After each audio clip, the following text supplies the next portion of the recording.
The scanner broke first. Darren Cole had been walking for 6 hours through Vorda's ash flats when the device in his hand gave 2 weak beeps and went dark. He shook it. He hit it against his palm. He said some words under his breath that he would not repeat in polite company, and then he kept walking because that was the job. He was a wildlife ranger for the Accord Conservation Corps, one of 3 humans stationed on Vorda, a planet nobody wanted except for its mineral deposits and the strange purple-barked trees that grew in the lowlands. The outpost was understaffed, underfunded, and mostly ignored by the Galactic Accord that technically ran it. Darren had been on Vorda for 11 months.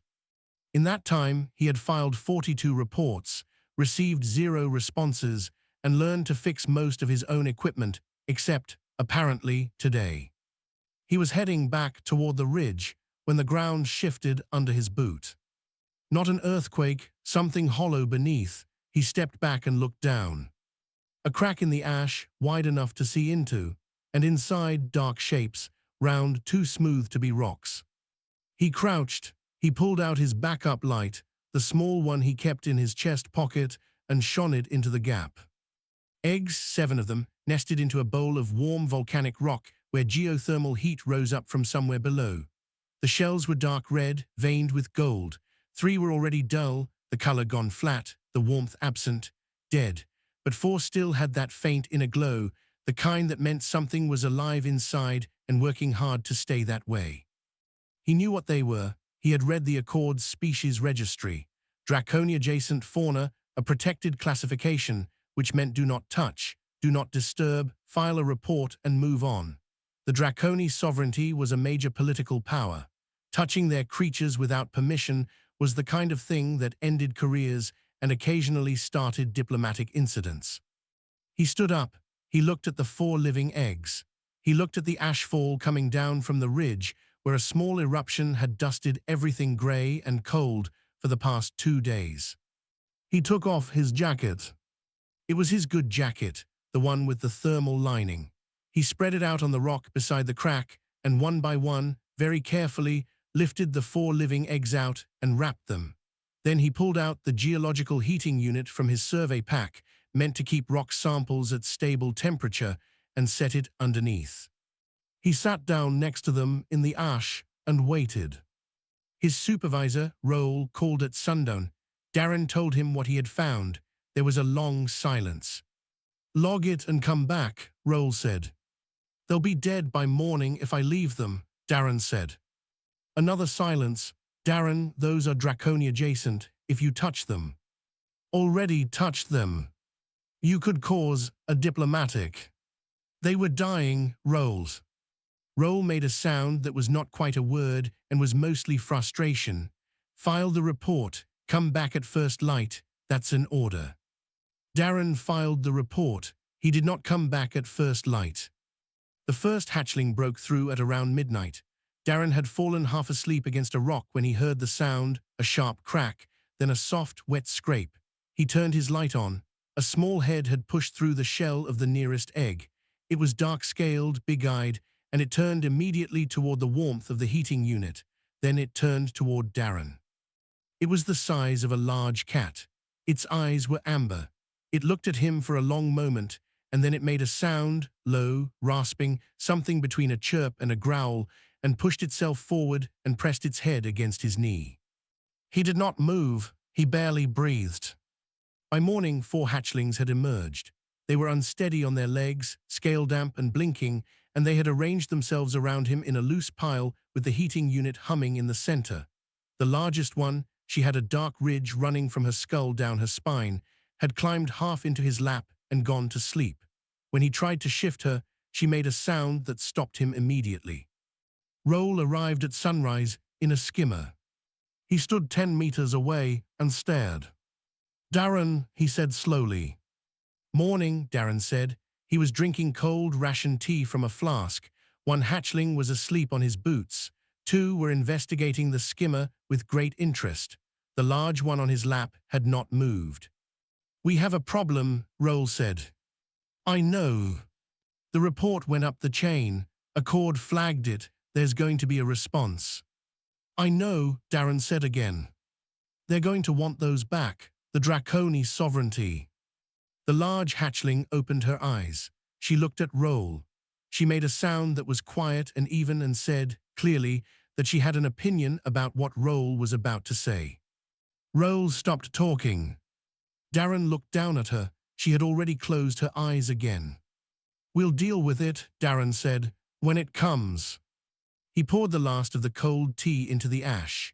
He had a long walk back to the outpost, 4 hatchlings who showed no sign of going anywhere, and a report that had already, he suspected, landed on desks in places much larger and more important than Vorda. He picked up his broken scanner, tucked it into his pack, and stood up slowly so as not to disturb the one sleeping on his boots. He started walking back. All 4 followed him. 3 weeks after the hatching, the outpost smelled like warm scales and something close to burned firewood, and every door had been figured out by at least 2 of the 4 hatchlings. They were fast learners. Darren had not expected that. The Accord Registry described Draconi-adjacent fauna as instinct-driven, minimally cognitive, and non-social beyond basic pack behavior. Whoever had written that had clearly never watched the smallest one, pale-scaled, a little thin, with eyes that tracked everything, spend 40 minutes studying the door panel before pressing the correct sequence to open it. Darren had named her Sol because she was always the first one awake when the sun came up, sitting at the outpost window with her nose on the glass. The big one was Ritha. She had claimed Darren's sleeping corner as her territory and only tolerated him being there because he was the reason for it. She was not affectionate in any obvious way. She simply put herself between Darren and anything she did not recognize, and her version of calm was a low sound that vibrated the floor.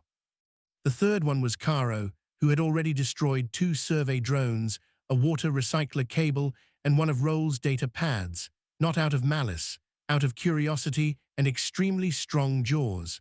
Roll had started locking his door. The 4th hatchling was quieter than the others, watchful, slow to come forward, but always present, always in the same room as Darren, always at the edge of things, observing. On the 22nd day, an Accord shuttle landed outside the outpost. 2 officials stepped out. They wore the gray and blue of the Accord's diplomatic corps, and they had the specific expression of people who had been sent to do something unpleasant and were trying to look official about it. One of them carried a document container. The other carried a sedation unit. Roll met them at the door. Darren stood behind him. The 4 hatchlings stood behind Darren, except Ritha, who had positioned herself slightly in front of him. The lead official introduced himself as Mediator Ossel. He presented the document, a formal retrieval order, signed by 3 Accord departments and countersigned by a Draconi sovereignty representative. The hatchlings were classified as Draconi biological property. They were to be returned immediately for assessment and processing. "Processing," Darren said.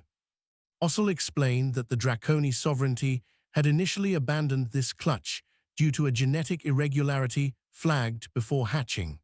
However, given the bond complication, the sovereignty now required the hatchlings returned for evaluation. The evaluation would determine what came next. "What does evaluation mean?" Darren asked. Ossel said the word reset, and Darren asked what that meant, and Ossel explained it in careful diplomatic language that meant, when stripped down, that they would remove the bond by removing the memory structures associated with it. The room was very quiet. "No," Darren said. Ossel began explaining legal jurisdiction. Darren let him finish.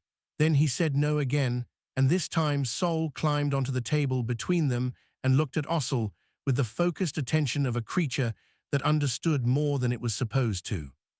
What followed was not a standoff so much as a slow collapse of the official's plan. When Ossel's partner moved toward the hatchlings with the sedation unit, Ritha made a sound that stopped him mid-step, when they attempted to escort Darren away from the group to separate them. Caro dismantled the rear landing strut of their shuttle in under 4 minutes, not because he had been told to, because he wanted to see how it came apart. The shuttle was not going anywhere. Ossel filed his report on a portable device. standing in the ash outside, with 4 hatchlings watching him from the doorway and Darren offering him a cup of rationed tea, which he declined. The restriction order came through the next morning. Darren was placed under travel hold, not detained, but not permitted to leave Vorda or its orbital station without Accord authorization. A custody dispute had been formally opened. It would take months to resolve through standard Accord legal process. Roll sat across from Darren at the outpost table that evening and said, "You understand what you're in the middle of?" "I do," Darren said. "The Draconi sovereignty has political weight that humanity does not have. If they push the Accord hard enough, the Accord will fold." "I know," Darren said. "So what are you going to do?" Darren looked at the 4 hatchlings. Sol had fallen asleep on a stack of survey maps. Kara was cleaning his claws with focused precision. The quiet 4th one was watching Darren with steady amber eyes. Ritha was exactly where she always was, between Darren and the door. "I'm going to do what I'm doing," Darren said. "I'm going to take care of them." Roll rubbed his face. "There's a Draconi vessel that changed course 3 days ago. It wasn't in the Accord's public registry when it turned. That means it wasn't diplomatic." "What does it mean?" "It means someone in the sovereignty decided that if the retrieval order fails, they want another option." The outpost window was dark. Outside, Vorda's ash flat was silver under the moons. Darren sat with that information for a while. Then he checked the heating unit, refilled the hatchling's water basin, and went to his sleeping corner. Ritha was already there. He sat next to her, back against the wall, and she shifted to press her side against his. Her scales were warm. Outside, somewhere beyond the orbit of this small, overlooked planet, something with weapons and a new heading was on its way. Darren closed his eyes. He slept. The Draconi warship arrived at Vorda's orbital edge on a Tuesday, which Darren thought was a strange day for a crisis. It did not announce itself. It simply appeared on the outpost's long-range sensor screen, a large shape that the sensor labeled vessel, unknown class, before giving up and displaying a blinking question mark. It had been running without a transponder signal, which was not a good sign, and it had positioned itself directly between Vorda and the nearest Accord relay station, which was also not a good sign. The message it sent was short. It was addressed to the Accord outpost on Vorda. It said the hatchlings were to be handed over within 1 hour. If this did not happen, the outpost and its surrounding survey zone would be designated a contaminated biological site and cleared. Cleared was not defined. It did not need to be. Roll read it 3 times. He sent an emergency signal to the Accord Sector Command. Then he waited. The reply came back in 11 minutes. They were aware of the situation. They were monitoring. They were consulting with the relevant departments. They did not say they were coming.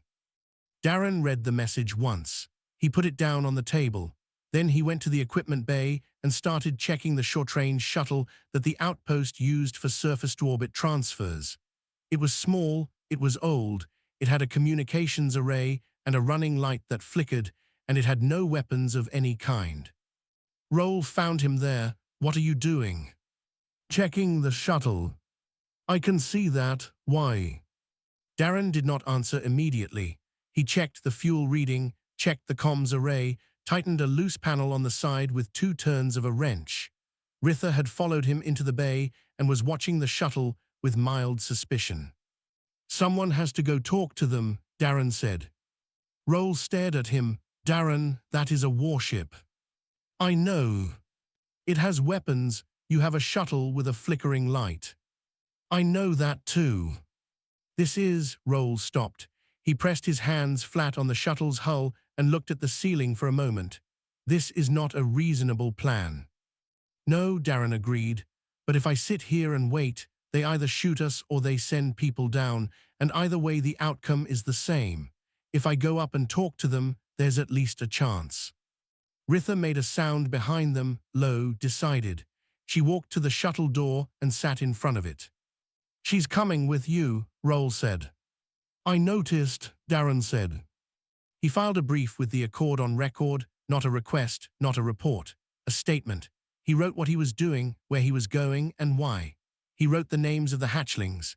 He wrote that he did not consider the Draconi sovereignty's ultimatum lawful under Accord Biological Protection Codes, sections 7 through 11, and that he was proceeding to the ship to make this known in person. He sent it to every address in the Accord registry he could find, including 3 that were probably internal mail systems that no one checked. Then he and Ritha got in the shuttle. He opened a channel to the warship while still in the hangar. He identified himself, full name, rank, outpost designation, species. He said he was coming up to speak with the captain and asked that they hold their position. He did not ask for permission. He stated it as information. The channel was quiet for a long time. Then a voice responded in standard Accord language, flat and precise. State your purpose. I want to talk, Darren said, about the hatchlings. I think there are some things you don't know about them, and I'd like to tell you. Another silence. The channel stayed open. He flew up. The warship was enormous up close. Darren kept his speed steady and his hands still and did not look at the weapon arrays along its hull, which were pointed at him, which he was aware of, which he chose not to think about very hard.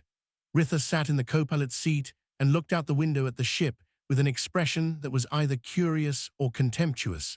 He could not always tell with her. He opened the channel again and started talking. He talked about Sol, who had learned to open every door in the outpost by studying the panels. He talked about Caro, who had destroyed the landing strut of a diplomatic shuttle out of sheer curiosity and had looked genuinely interested in the result. He talked about the quiet fourth one, who sat at the window every night watching the stars and who had started, in the past few days, pressing his nose to the glass in the direction of Vorda's second moon for reasons Darren hadn't figured out yet.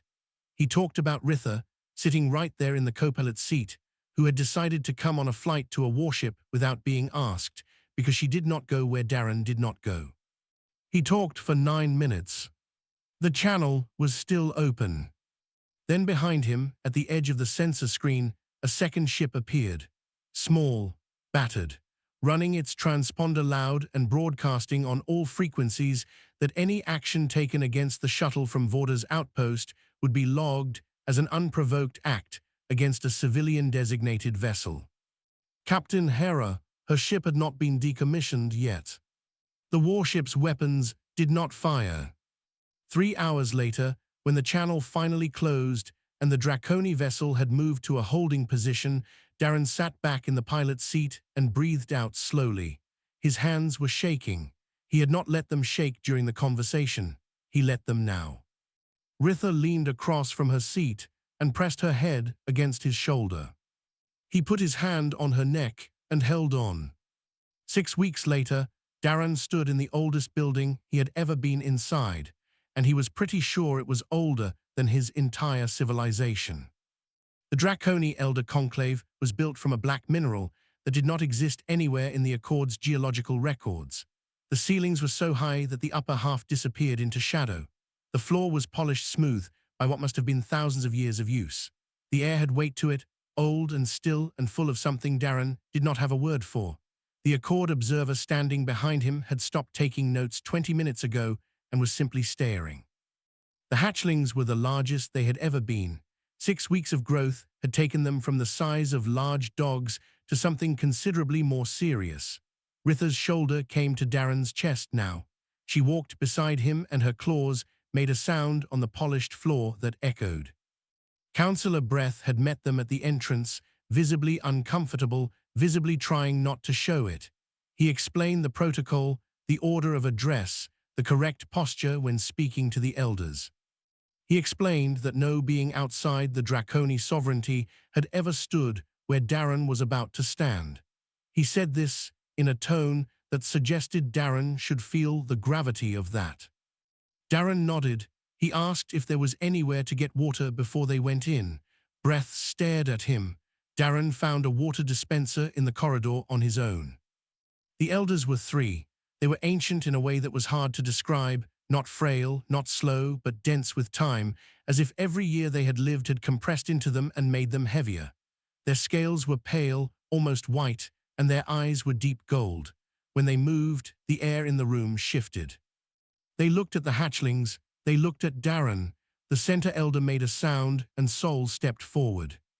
Sol had been doing this more and more, moving to the front when language was needed, listening to sounds she should not have been able to parse and somehow parsing them. She looked up at the elder, head tilted. She made a sound back. The elder's eyes changed, a small shift, but visible. What followed was a conversation that Darren was only partly part of. The elders spoke. Sol translated, roughly, into words Darren could follow. What was lost in translation, he had to guess from tone and posture. They watched Ritha. She stood very still under their attention, which was not like her. Then, without any signal from Darren, she turned to him and performed something, a slow movement, lowered head, one foreleg extended, a sound from deep in her chest that held for several seconds. Darren did not know what it was. The elders did. Breath, standing to the side, went very still. The center elder spoke. Sol translated. She gave the first oath, the bonding oath. It is only given between mates or to a keeper of self. She paused. A keeper of self is someone who holds the other's life as more important than convenience. Darren did not say anything. The elder spoke again. Sol translated. They ask if you knew what they were when you kept them. No, Darren said. They ask why you kept them if you did not know. Darren thought about the ash flat, the broken scanner, the 4 dull shells and the 4 glowing ones, and the cold coming down from the ridge. They were cold, he said, and they were going to die. I couldn't walk away from that. Sol translated. The 3 elders were quiet for a long time. Then the center elder spoke for a long time, longer than before. Sol listened, and when the elder finished, she turned to Darren and spoke carefully, as if choosing words that would carry the meaning accurately. They say our kind has a prophecy. It is old, older than the conclave. It says our species will find a bond beyond our own blood, and that bond will not make us less than what we are. It will make us larger. Sol paused. They thought the prophecy meant another great species, a powerful one, an ancient one. She looked up at Darren.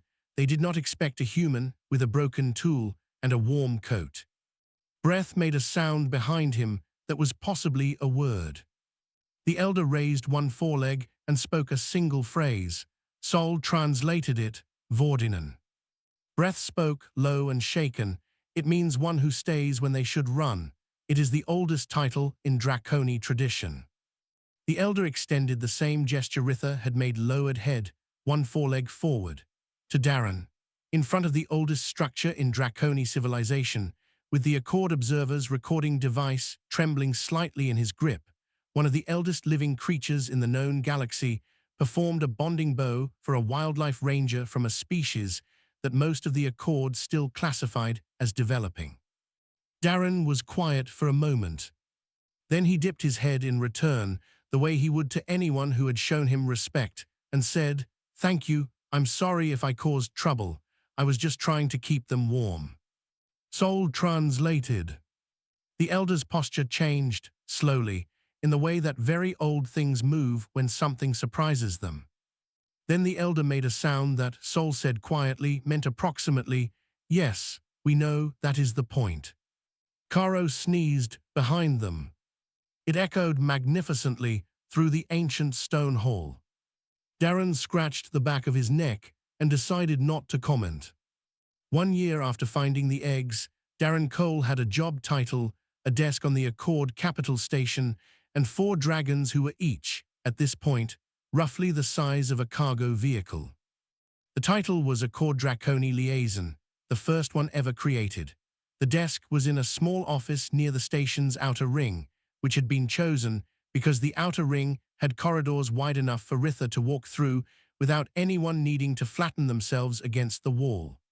This was a practical consideration that the Accord had eventually accepted after the 3rd hallway incident. The job, in theory, was to serve as a communication bridge between the Accord and the Draconi sovereignty during an ongoing border negotiation. In practice, the job was mostly paperwork and waiting, while larger political forces argued about things that had been argued about for decades. Darren did not love the desk work, but he did it because it kept him close to the hatchlings and because Hera had told him quietly that someone in that room needed to be paying attention, and she trusted him more than she trusted anyone else in that room. The border negotiation session was on its fourth day when Caro got loose. He had not meant to cause a problem. He was bored. The session had been going on for 7 hours with no signs of progress, and Caro's threshold for sitting still was shorter than most diplomatic processes. He slipped out through a ventilation corridor, which should not have been large enough for him, but Caro had always had a gift for fitting into spaces that logic said he shouldn't, and began exploring. He explored for 4 hours. The Accord security team that followed him did not attempt to stop him.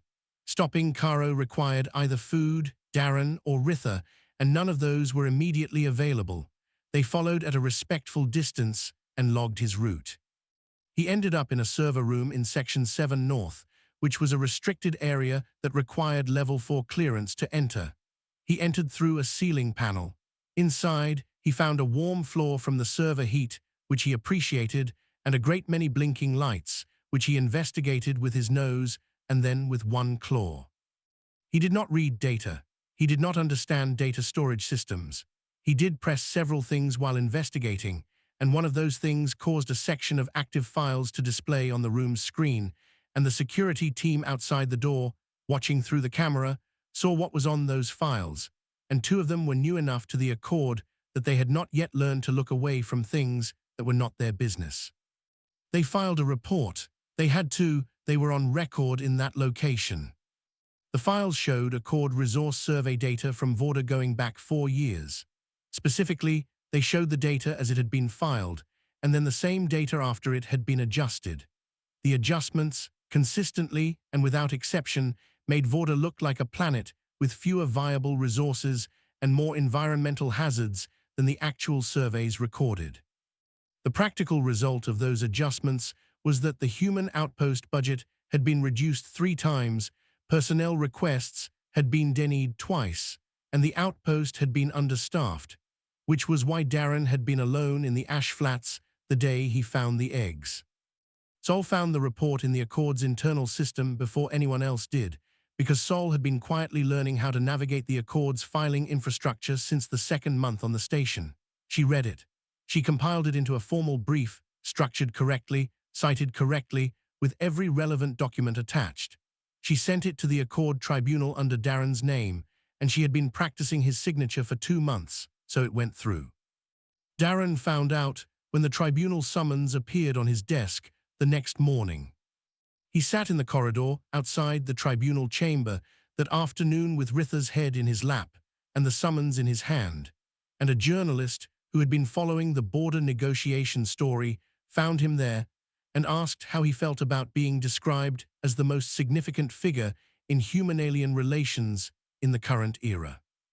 Darren said he was mostly hoping the cafeteria in this section was still open. The journalist wrote that down. It was, somehow, the most repeated quote from the entire proceeding. The tribunal took 3 days. Admiral Vane, who had been the primary Accord officer opposing Darren's position since Vorda, was formally connected to the data manipulation. She was not removed from command. The Accord did not remove its own from command easily, and Vane was too senior for a clean removal. But she was publicly named, and named things in the Accord had a way of being unable to move quietly afterward. The border negotiation resolved not through Darren's presence in the room, but through the hatchling's presence in the process. On the 5th day, without being instructed to do so, all 4 of them walked into the negotiation chamber during a recess. Ritha spoke to the Draconi delegation in the old tongue, sounds that Breath later said he had not heard outside of ancient recordings. Sol translated for the Accord side. Caro stood in the back and looked at everyone with the specific expression he made when he was deciding whether something was worth his energy. The negotiation concluded that afternoon. Darren was in his office doing paperwork when Hera came in and put a cup of actual coffee on his desk, real coffee, not ration grade, and said nothing, just nodded and left. He drank it slowly, Ritha was wedged against the wall behind him. Sol was reading something on the terminal she had claimed. Kara was asleep. The fourth one was at the window. He was always at the window lately, looking outward, in the same direction, as if he was waiting for something to appear. Darren watched him for a moment, then went back to his paperwork. That night all four of them stood at the window, together, perfectly still. Sol said one word. "Coming." Darren looked up from his desk. Outside, the stars were the same as always. But Sol did not say things without reason. They came from the dark between mapped stars, and they did not come quietly. The Accord's deep range sensors had been tracking the signal for 6 days before anyone admitted what it probably was. By then it was close enough to resolve on visual, a migration, vast and slow, creatures larger than most capital ships moving in loose formation through the outer dark. The Draconi elders, when the image reached the conclave, went silent for a full hour. Then the eldest sent one word to the Accord station, Val. The Accord looked up the word in the Draconi historical database. The record was 15,000 years old. The Val were the origin species, the ones who had, according to Draconi scripture, seeded their kind across this region of the galaxy long before civilization existed. They had been gone so long that most Draconi scholars classified them as mythological. They were not mythological. What they were, apparently, was difficult to be near. Every ship that approached the migration within a certain range reported the same thing. A signal, not radio, not light, not anything the instruments could properly measure, but something felt, a weight, a pressure, a sensation that the crews described as the feeling of having been abandoned. Not metaphorically, literally. A bone-deep certainty that they had been left behind by something important, and that the thing that had left was not coming back. Every crew within range froze. Not physically, they could still move, still talk, but the capacity to decide, to act, to initiate, drained away. They waited. That was all they could do. Every crew, except the humans. Hera reported it first. Her ship was the closest and the smallest, and her crew felt the signal. She described it later as the saddest thing she had ever felt in her chest, but they kept working. They were confused and sorrowing and completely functional because humans did not stop when they were sad. They were, in this specific way, poorly designed for paralysis. The Accord command understood the implication quickly. There was one option for first contact. Darren said yes before they finished explaining. He said yes, and then he said he was bringing the hatchlings, and before the Accord could respond to that, Karo had already walked to the shuttle bay, and Ritha was behind him, and Sol was compiling something on her portable terminal, and the fourth one was already at the shuttle door. The shuttle was rated for 3 occupants. There were 5 of them. Darren did not mention this. The migration was visible from the cockpit window as he approached, enormous slow shapes that caught no light and showed up only as absences in the star field behind them. The signal hit him at close range like cold water, like grief, like the feeling of being the last person in a room that used to be full. He breathed through it. He kept his hands on the controls. He opened a channel. No response, because the Val did not communicate in signals. So he talked anyway. It was what he did. He told them where he was from, a small planet, green and blue, not particularly important in galactic terms. He told them he had found something on a planet called Vorda, eggs, abandoned, going cold in the ash. He told them he had stayed. He described each of them. Ritha, who had put herself between him and every threat since she was small enough to hold. Sol, who had learned languages no one expected her to learn, and used them to build bridges between species that would not have built them otherwise. Karo, who had accidentally exposed corruption in the Accord by following his nose into a server room and pressing things he found interesting. The fourth one, Darren said his name quietly, who had known the Val were coming before any sensor in the galaxy had detected them, because some part of him had always been waiting. He talked for a long time. The signal changed. It was subtle at first. The weight of it shifted, the frequency altered. The Draconi elder aboard the nearest ship made a sound that the translator did not catch, something private and old. Then the elder's voice came over the channel. That is the signal from the oldest text. the one we could not translate. A new sound came from the Val, not language, not signal, a resonance, something felt in the center of the chest, low and slow. Sol translated it into words.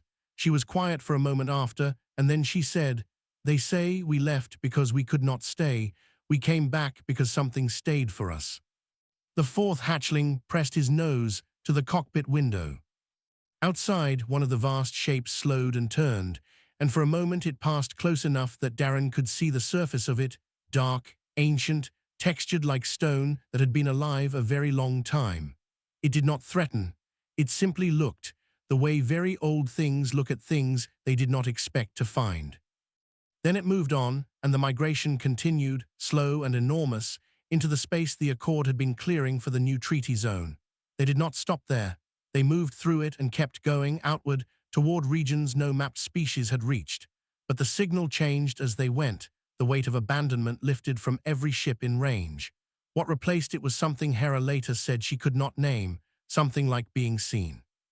2 months after that, the Galactic Accord issued a formal revision to humanity's classification.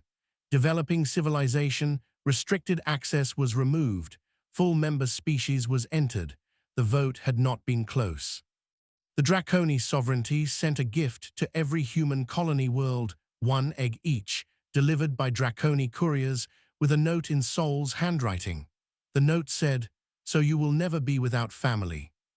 Darren's office on the station was too small for all 4 of them now, so they had moved to a larger quarters block at the end of the outer ring. It had high ceilings and a wide window and no door panel that Sol had not already memorized. That evening he sat at his desk doing paperwork.